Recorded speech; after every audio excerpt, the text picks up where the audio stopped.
மாநிலத்தில் சூறாவ் மற்றும் பள்ளிவாசல்களில் ஒலிபெருக்கி சப்தத்திற்கான புதிய விதிமுறைகளை மஇக வரவேற்கிறது என அதன் தகவல் பிரிவு தலைவர் டத்தோ கே ராமலிங்கம் கூறினார்.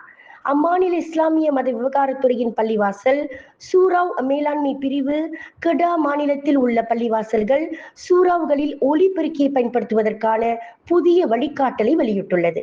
சட்ட விதிமுறைகள் சமூக தேவைகளுக்கு இணங்க பள்ளிவாசல்கள் சூறாவ் ஒலிபெருக்குகளின் சத்தத்தை அதன் பயன்பாட்டை கட்டுப்படுத்தப்பட்டுள்ளது. இது சுற்றியுள்ள குடியிருப்பாளர்களுக்கு தொந்தரவு ஏற்படுவதை தவிர்க்கும் நோக்கில் புதிய விதிமுறைகள் அமலுக்கு வர உள்ளது. மேலும் இஸ்லாமிய போதனைகள் ஞானத்துடன் தெரிவிக்கப்பட வேண்டும் என்றும் மேலும் சுற்றியுள்ள சமூகத்திற்கு இடையூறு விளைவிக்க கூடாது என குறிப்பிட்டுள்ளது. ஒலி அளவுகள் பாதுகாப்பாக இருக்க வேண்டும் என்றும் நேரம் இடத்திற்கு ஏற்ப அனுமதிக்கப்பட்ட அளவை விட அதிகமாக இருக்கக்கூடாது. வெளிப்புற ஒலிபெருக்குகளை பயன்படுத்துவது தொழுகைக்கான அழைப்பு போன்ற முதன்மை மத நோக்கங்களுக்காக மட்டுமே அனுமதிக்கப்படுகிறது.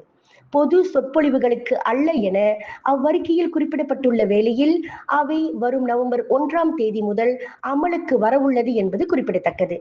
கெடா மாநில இஸ்லாமிய மத விவகாரத்துறையின் பள்ளிவாசல் சூறாவ் மேலாண்மை பிரிவின் இந்த வழிகாட்டுதல்களை மஇக முழுமையாக மதிக்கிறது. அதே வேளையில் மாநிலத்தில் வாழும் மற்ற இன மக்களையும் கருத்தில் கொண்டு இம்முடிவு எடுக்கப்பட்டுள்ளது.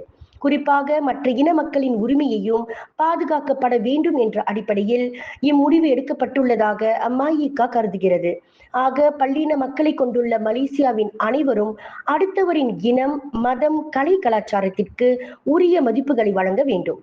இவ்வேளையில் கெடா மாநில அரசுக்கும் கெடா மாநில இஸ்லாமிய மத விவகாரத்துறையின் பள்ளிவாசல் சூறாவ் மேலாண்மை பிரிவுக்கும் மஇக நன்றிதலையும் பாராட்டுகளையும் தெரிவித்துக் கொள்கிறது என ராமலிங்கம் மேலும் கூறினார். விண்வெளியில் மேலும் செய்திகளை தெரிந்து கொள்ள கீழே இருக்கும் பெல் பட்டனை அழுத்துங்கள். உங்கள் ஆதரவை வெளிப்படுத்த லைக் மற்றும் ஷேர் செய்யுங்கள். தொடர்ந்து விண்வெளியுடன் உங்கள் பயணத்தை தொடர்ந்திருக்க சப்ஸ்கிரைப் செய்யுங்கள்.